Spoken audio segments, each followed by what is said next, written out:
parce que j'avais prévu un message. J'ai passé une partie de la matinée, si je puis dire, enfin, la matinée.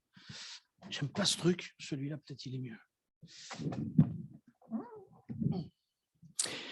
Et puis ça m'a travaillé juste avant de venir. Le Seigneur, je ne sais pas si c'est le Seigneur ou si c'est ma tête qui a chauffé trop. Je vais vous le dire après, et j'ai un autre message dans la tête qui n'arrive pas de tourner. Ça me perturbe parce que du coup, j'ai deux messages. Mais ça, c'est avec le Seigneur, vous savez. On ne fait pas comme on veut avec le Seigneur. C'est qui le patron? C'est le Seigneur. J'aimerais lire avec vous, s'il vous plaît, dans le livre de la Genèse au chapitre 2. Parce que ça m'est revenu juste avant de partir, ce que tu m'as dit. Mais cette semaine, c'est la famille, c'est la famille, c'est la famille. Et dans ma tête, c'est la famille, c'est la famille, c'est la famille. Je dis, c'est pas possible. Eh oui. Alors, chapitre 2, verset 24, s'il vous plaît. Parce que cette semaine, oui, je vous explique, c'est que cette semaine, normalement, c'était une semaine de prière pour la famille. Et on devait prier pour la famille, pour les enfants. Si vous auriez été à la réunion Zoom, vous auriez vu qu'on a prié pour les enfants, etc. Et là, j'aimerais parler particulièrement de la famille parce que la famille, c'est un défi aujourd'hui dans notre société. On ne se rend pas compte, on ne réalise pas parce qu'on a une famille, mais c'est vraiment un défi d'être une famille. D'une famille entièrement, d'être une famille qui soit équilibrée, une famille qui soit vraiment dans la paix. J'en connais peu, malheureusement. Et j'aimerais voir avec vous ce que dit déjà la parole de Dieu dans un chapitre 2, verset 24. Il est dit, c'est pourquoi l'homme quittera son père et sa mère et s'attachera à sa femme et ils deviendront une seule chair. Alors, je ne vais pas polémiquer mais ça, c'est le modèle de la famille de Dieu. C'est pas le modèle que les hommes ont. Je ne vais pas rentrer dans le modèle que les hommes ont par rapport à la famille. Mais ça, c'est le modèle que Dieu donne de la famille. L'homme quittera son père et sa mère et s'attachera à sa femme et ils seront une seule chair. Et pourquoi je dis ça? Vraiment. Parce qu'on se rend compte que la famille aujourd'hui, dans notre société, elle est attaquée.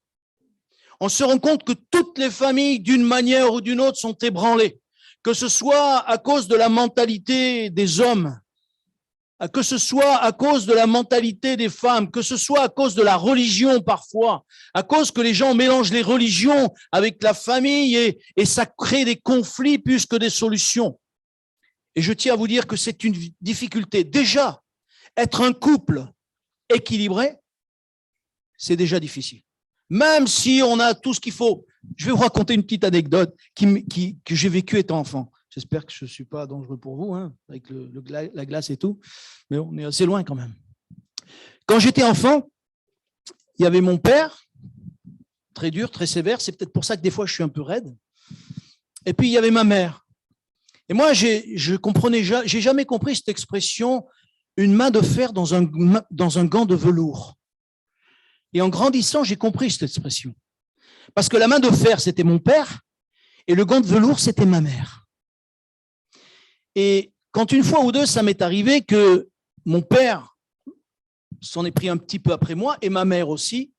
Alors, j'avais entendu dire, dans la superstition, que tout le monde a plus ou moins, aujourd'hui, je tiens à vous dire que c'est loin de moi, mais dans la superstition, ce que j'avais entendu, c'est que s'il ne fallait pas jeter du sel par terre, sinon les parents se disputaient. Et moi, quand j'avais ramassé une rousse, je prenais le sel et le jetais par terre. En disant comme ça, ils vont se disputer. Et ils vont me laisser tranquille.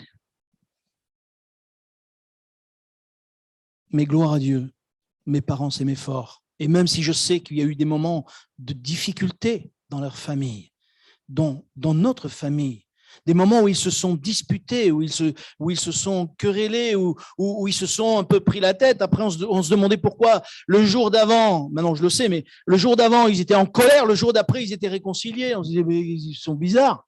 Comment ça se fait du jour au lendemain, ils se réconcilient? Et tant mieux que ce soit comme ça. Ça doit être comme ça dans les familles. Ça doit être comme ça. Mais la famille, elle est en danger parce qu'aujourd'hui, avec le travail déjà, les deux travaillent, les deux rentrent tard, les deux partent de bonne heure le matin. Des fois, les enfants sont posés à 6 heures du matin.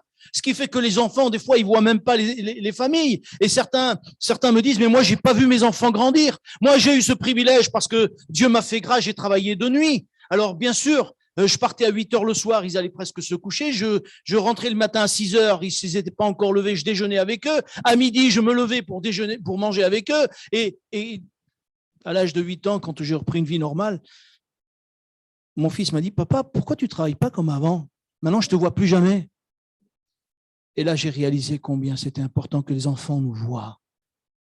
Alors, bien sûr, vous allez me dire, on a besoin de tous travailler. C'est vrai, c'est vrai. Mais je crois que ce que nous ne réalisons pas, c'est que la famille devient un danger. Parce que le diable essaiera toujours de diviser la famille. Le diable essaiera toujours de briser la famille. Et nous devons, nous, chrétiens, veiller à ce que notre famille soit gardée par Dieu. Le seul qui puisse vraiment garder notre famille, c'est qui? C'est le Seigneur. Il ne veille ni ne dort celui qui garde Israël. Vous connaissez ce passage? Ouais. Eh bien, le même, il ne veille ni ne dort, celui qui garde nos vies, celui qui garde nos familles. Si on sait vraiment se tenir à ses pieds, si on sait dire, Seigneur, garde ma famille, c'est vrai, on court de droite et de gauche parce qu'on a besoin, c'est vrai, mais aide-nous à avoir des bons moments avec nos enfants, aide-nous à aimer nos enfants, aide-nous à savoir les aimer, les entourer. Vous savez, mon père est né en Espagne, dans une période où c'était une grosse famine. Alors, lui, il est câlin, il ne savait pas trop ce que c'était. J'ai vu vraiment mon père m'embrasser vraiment quand il avait 60, 60 ans, 65 ans, parce qu'avant, c'était le travail. Il fallait qu'il ramène les sous à la maison. Et par contre, de ma mère, j'ai le souvenir.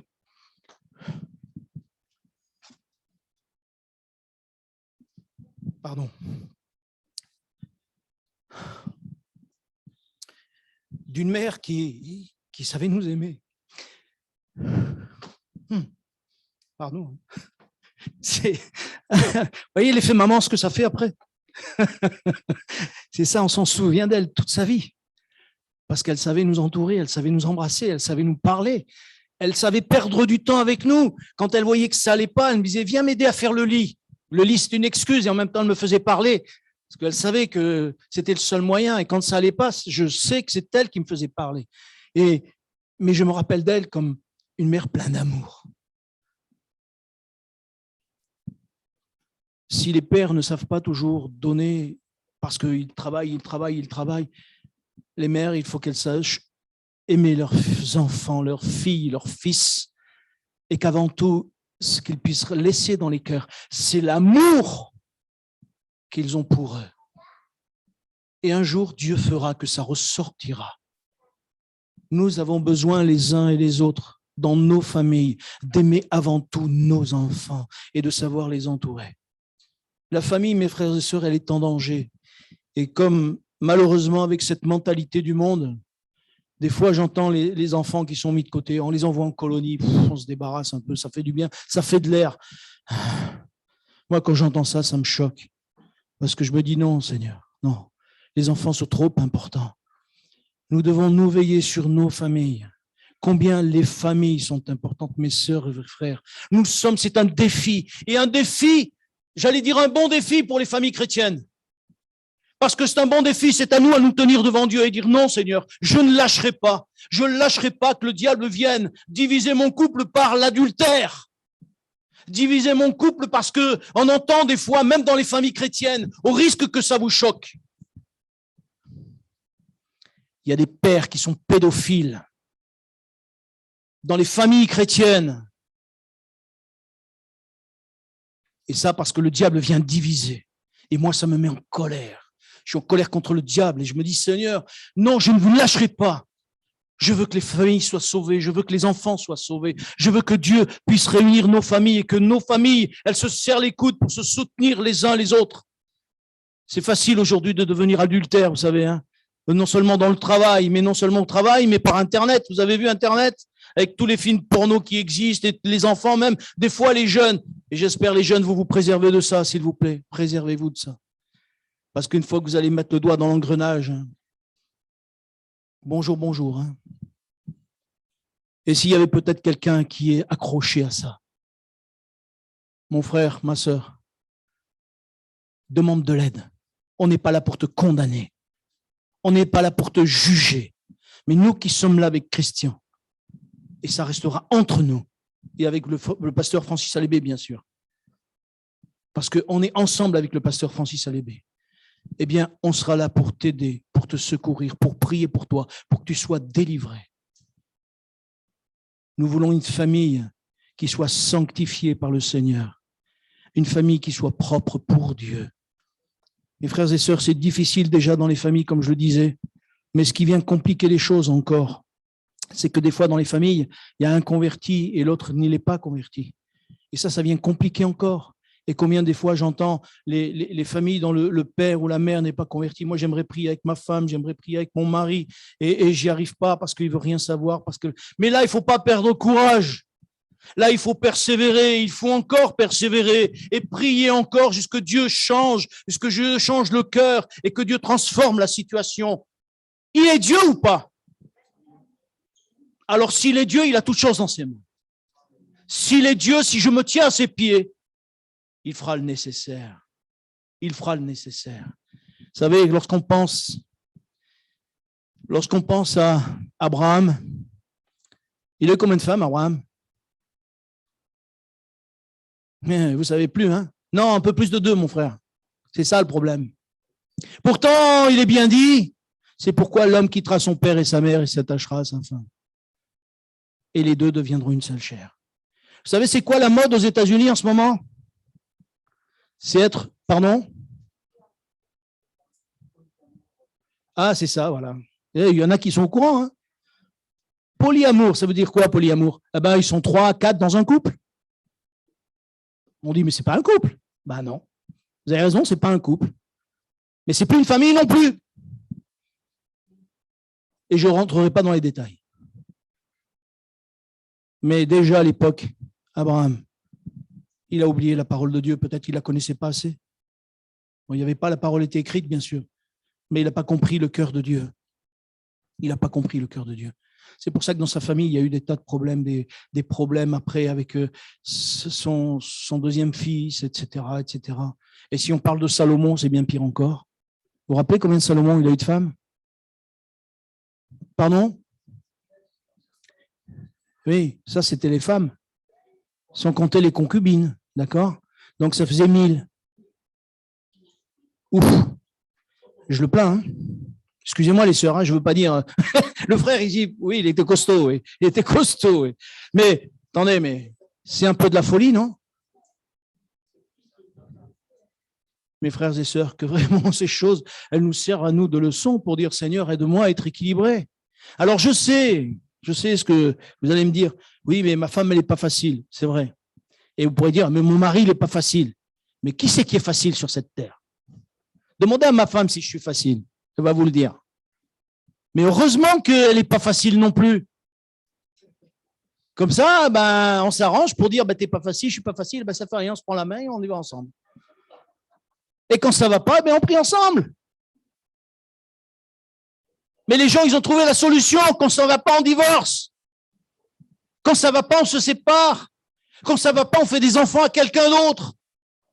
Ce qui fait qu'au lieu d'avoir une famille, j'allais dire, selon Dieu, aujourd'hui, il y a des familles monoparentales, ce qui ne vient pas arranger les choses, parce que les enfants sont tiraillés d'un côté et de l'autre. Et donc, dans ces choses-là, ben, la mère, elle n'a pas assez d'autorité, et l'enfant, ben, ça part, excusez-moi, mais en vrille. Et quand le père, il n'a pas assez de douceur, alors ça part en vrille. Parce que justement, je le disais tout à l'heure, et c'est à soi que je voulais venir, c'est que l'homme, il est fait pour une raison et la femme est faite pour une autre. C'est que chacun dans la famille, dans le foyer, a normalement sa position. Normalement, chacun a une place que Dieu a voulu donner. Pourquoi? Parce que l'homme, il sera peut-être un peu plus rigide, normalement. Et la femme un peu plus douce.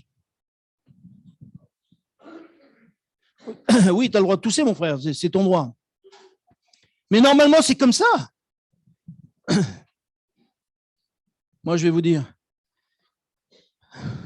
malheureusement, aujourd'hui, les parents sont des missionnaires. Et parce qu'ils sont démissionnaires, ils sont fatigués. Fatigués parce que le travail, parce que les enfants sont de plus en plus agités. Mais excusez-moi, mais les jeux vidéo, vous croyez que ça fait du bien? Vous croyez que les films de guerre, les jeux vidéo de guerre, de machin, de trucs, de... Une fois, j'ai essayé de jouer avec des jeux vidéo, c'est qu'on se fait prendre. Hein. Moi aussi, je me suis fait prendre. Hein. Avec mes enfants, je voulais jouer avec mes fils et je me suis fait prendre. Mais je voyais qu'à la sortie du jeu, j'étais énervé, j'avais envie de... J'ai dit, mais après, c'est pas étonnant que les gens soient énervés. Ils ont envie de tuer tout le monde. Non, mais c'est une réalité.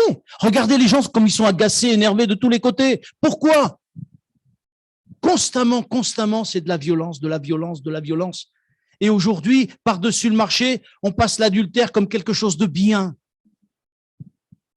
Et sans compter tout le reste.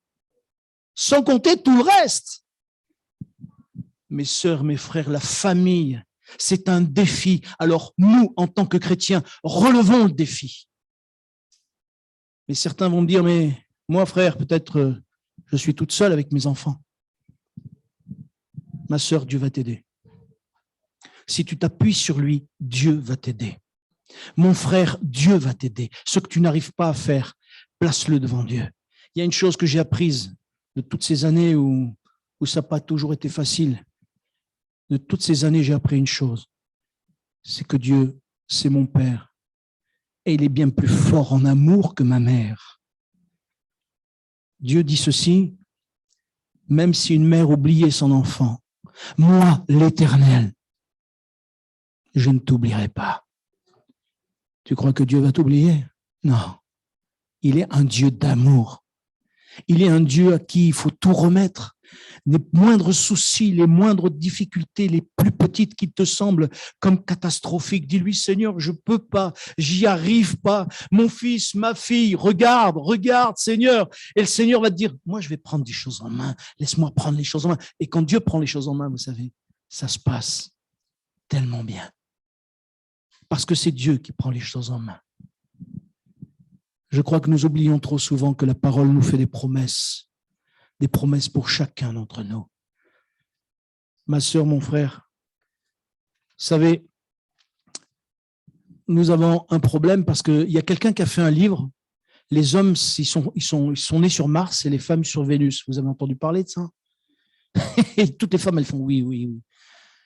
Ça veut dire quoi? Ça veut dire qu'on est des caractères totalement différents. Mais c'est dans notre différence qui est la complémentarité. Peut-être nous ne savons pas voir chez l'autre la complémentarité. Demande-la au Seigneur. Si tu manques de patience avec ton mari, si tu manques de patience avec ta femme, demande au Seigneur qu'il te fasse voir les choses comme lui, il les voit. Et les défauts, qu'elles deviennent des qualités.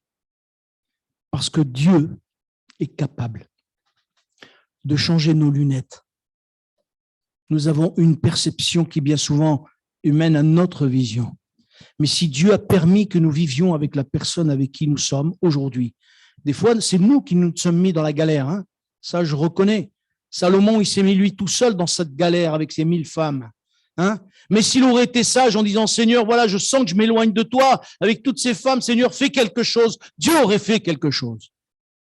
Mais à un moment donné, Salomon, il s'est fait prendre par toutes ces mentalités de femmes. Et c'est pour ça que je vous dis, attention, de ne pas nous faire prendre par cette mentalité de cette société qui est autour de nous et qui nous fait du mal.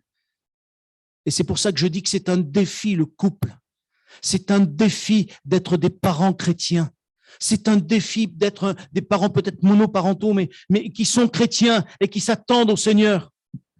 C'est un défi aussi d'être une famille recomposée, parce qu'aujourd'hui, on parle de famille recomposée. Ça aussi, c'est difficile. Mais même si c'est difficile, il ne faut jamais oublier. Jésus-Christ est le même hier, aujourd'hui, éternellement. Ce qu'il a fait avant, il peut le faire aujourd'hui. De la même manière, il peut garder nos vies, il peut garder nos enfants. Mais si nous savons, nous tenir à la brèche, il est évident que, en fonction de l'exemple de l'amour pour Dieu que nous aurons, il est évident que nous allons laisser une trace à nos enfants ou pas. Tout à l'heure, vous avez vu la trace de l'amour que ma mère a donné à ma vie. Aujourd'hui, quand j'en parle, si je fais pas attention, je me mets à pleurer parce que je pense à ma mère et tout le bien qu'elle m'a fait dans son amour. Mais je tiens à vous dire que de la même manière, nous, parents, nous pouvons laisser dans le cœur de nos enfants une trace d'amour pour le Sauveur, une trace de foi pour le Sauveur, une trace qui fera que nous aimerons servir Dieu, que nous aimons servir Dieu. Alors eux aussi, derrière nous, ils aimeront servir Dieu. Ça va dépendre de nous, mes frères et sœurs. Nous, au pied du Seigneur, pas autre chose. Nous ne sommes pas meilleurs ni les uns que les autres. Moi, je ne suis pas meilleur que vous. Mais celui qui fait la différence, c'est le Seigneur dans notre cœur. Et ça fait la différence. Après, les gens sont étonnés en disant, mais, oh là là, tu es béni, toi, alors? Moi, c'est pas moi, c'est lui. C'est lui qui me bénit. C'est lui. C'est lui qui agit. C'est lui qui se manifeste. C'est lui qui fait grâce. Qu'est-ce qu'elle dit, la parole? Elle dit que Dieu, il bénit jusqu'à 1000 générations à ceux qu'il aime. C'est pas une paille, dites-moi, 1000 générations. On n'est pas rendu, hein, si c'est 1000 générations. J'espère que le Seigneur Jésus ne revient pas dans 1000 générations, hein, j'espère avant. Hein. Mais 1000 générations. Mes frères et sœurs, vous ne croyez pas que Dieu est capable de bénir votre génération? Nous sommes au 21e siècle où tout le monde renie Dieu, où tout le monde dit Dieu n'existe pas. Et moi, je veux proclamer que Dieu existe. Que Jésus-Christ est son Fils et qu'il a donné sa vie pour moi. Et je crois que si nous savons communiquer ces choses à nos enfants, que nous soyons dans un cas, dans un autre. Des fois, j'ai entendu dire, peut-être aujourd'hui ça ne se fait plus, mais il y a un autre style de famille. C'est les parents qui élèvent les enfants. Les grands-parents, pardon, qui élèvent les enfants. Les parents, on ne sait pas où ils sont morts, où ils sont décédés, ou bien ils sont partis dans n'importe quel sens. Parfois, nous ne comprenons pas toujours tout. Mais même en tant que grands-parents, et là je parle aux plus anciens, ceux qui ont des petits-enfants. Maintenant, j'en suis un aussi, donc je peux en parler. Hein. Combien il est important que nous puissions montrer toujours à Dieu, aux enfants, que nous aimons Dieu. Je crois que si nous savons montrer à tous ces enfants qui nous entourent, même dans l'Église, quelle vision ont les enfants de nous adultes? Quelle vision ont les enfants de nous adultes? Est-ce que nous leur donnons envie de connaître Dieu? Parce que vous savez, si cette semaine on a prié pour les enfants, c'est qu'aujourd'hui les enfants sont en danger. Je parlais tout à l'heure de pédophilie. Et moi je suis scandalisé déjà que dans l'Église ça existe. Et je suis scandalisé de plus en plus parce qu'on entend à la télé de plus en plus de gens qui disent « Oui, mais mon grand-père, mon oncle, mon cousin… » Je dis « Mais c'est pas possible. » Et ces gens, ils ont 40, 50 ans et ils le disent que maintenant. C'est des gens abîmés, cassés, brisés. L'Église a un défi d'être des familles construites avec ce qu'elles sont, mais avec l'amour de Dieu dans leur cœur, avec l'amour de Dieu qu'on peut proclamer, avec l'amour de Dieu, on peut vraiment aider ces familles à se reconstruire. On peut aider ces familles à se tourner vers celui qui peut reconstruire un cœur de l'intérieur. Nous ne pouvons pas, mais Dieu le peut. Nous, par nos paroles, par notre amour et par nos prières. Mes frères et sœurs, c'est pour ça que vous savez, je vais vous, excusez-moi de le dire, mais certains de ma famille me disent, mais t'es lourd. Je dis, c'est vrai. Mais qu'est-ce que je suis fier d'être lourd? Parce que moi, je répète les choses jusqu'à ce que les gens l'entendent. Et vous allez m'entendre tous les dimanches dire, il y a Zoom, la prière, le mardi, le vendredi. C'est bien que vous participiez. Alors, captez-le, enregistrez-le si vous voulez, hein, parce que je vais vous le dire tous les dimanches. À moins qu'un jour, le mardi et le vendredi, on soit tous au Zoom. Alors, si on est 50 au Zoom, je vais dire, on y est tous, c'est bon. Mais sinon, je vais vous le dire, parce que mes frères et sœurs, la prière, c'est ça qui nous donne la victoire. Regardez le nombre d'heures que Jésus a passé dans la prière. Vous allez me dire, c'est Jésus. Non. L'apôtre Paul dit qu'il nous faut lui ressembler à qui? À Jésus. Si nous voulons que nos familles soient protégées dans ce monde cruel. Si nous voulons que nos familles soient protégées du diable, eh bien, il nous est important que nous puissions être de ceux qui nous tenons à la brèche devant le Seigneur. Mais tout ce que je vous ai dit, vous savez que c'est écrit dans la parole de Dieu. 2 Timothée au chapitre 3, il est dit, dans les derniers temps, les gens seront égoïstes, amis de l'argent, fanfarons, adultères, machin, orgueilleux, etc., etc., etc. Dans les derniers temps. Et je crois que nous y sommes. Et nous devons vraiment veiller à ce que dans nos vies, nous puissions relever le défi. Je ne vais pas vous faire lever la main, mais levez la main dans votre cœur, parce que ce sera devant Dieu que vous allez lever la main. Mais moi, Seigneur, je veux te dire, je veux relever le défi pour que nos familles, pour que l'Église qui est une famille, vous savez que l'Église est une famille, et si l'Église est une famille, nous devons nous serrer les coudes, nous aider les uns les autres, nous soutenir les uns les autres, afin que dans les moments difficiles, que ce soit les uns ou les autres, parce qu'aujourd'hui c'est moi peut-être qui suis dans la difficulté, demain c'est une sœur, demain c'est un frère, mais que nous soyons tous là, côte à côte, pour dire je vais le soutenir dans la prière jusqu'à ce que le Seigneur le relève, parce que Dieu ne fait rien au hasard. Seigneur, merci encore pour ta parole, et aide-nous, Seigneur, à chaque jour davantage être une famille qui t'aime, une famille qui aille de l'avant, une famille, Seigneur, qui vraiment proclame ton nom glorieux. Merci pour ce défi de la famille. Je crois que si tu veux que nous puissions être de ta famille, tu veux que nous relevions le défi. Seigneur, au nom de Jésus, bénis mes sœurs qui sont dans la difficulté, bénis mes frères qui sont dans la difficulté dans leur famille, bénis les familles de ton Église, afin qu'elles soient réconciliées, que les couples soient réconciliés, que l'amour de Dieu soit dans les cœurs et que nous soyons tous plus que vainqueurs dans ce domaine-là. Seigneur, dans le nom de Jésus. Amen. J'aimerais que tu me trouves, s'il te plaît, le chant. Il est déjà parti? Ah, il est autour. Bah oui. Que j'aime la famille de Dieu. Vous le connaissez celui-là? Oui, nous faisons partie de la famille de Dieu aussi. Vous connaissez? Oui, nous faisons partie de la famille de Dieu, les héritiers du Père. Nous partageons nos joies, nos luttes et nos fardeaux. Nous sommes sœurs et frères. Vous connaissez ou pas, non? Waouh, waouh, waouh. Alors, est-ce qu'il y est là-dessus? Oui, nous faisons partie de la famille de Dieu. Je ne sais même pas s'il y est là-dessus. Vous avez 2 minutes encore ou pas? Bon. 3, oh, ça va là. Oui, nous faisons partie.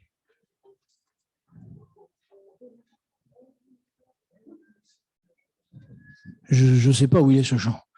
Bon, ça fait rien, on va prendre un que j'aime la famille de Dieu. Celui-là, il y est, je sais. Mais je vous apprendrai l'autre un autre jour.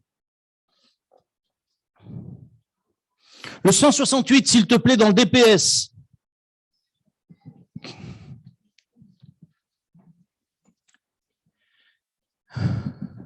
Jésus. Que j'aime la famille de Dieu, où tout le monde n'est plus qu'un. Ils m'ont ouvert tout grand leur cœur. Je suis heureux d'être un des leurs dans cette famille de Dieu. Que j'aime la famille de Dieu. Vous voulez bien qu'on se mette debout, s'il vous plaît, pour chanter? Oh, tout le monde n'est plus qu'un.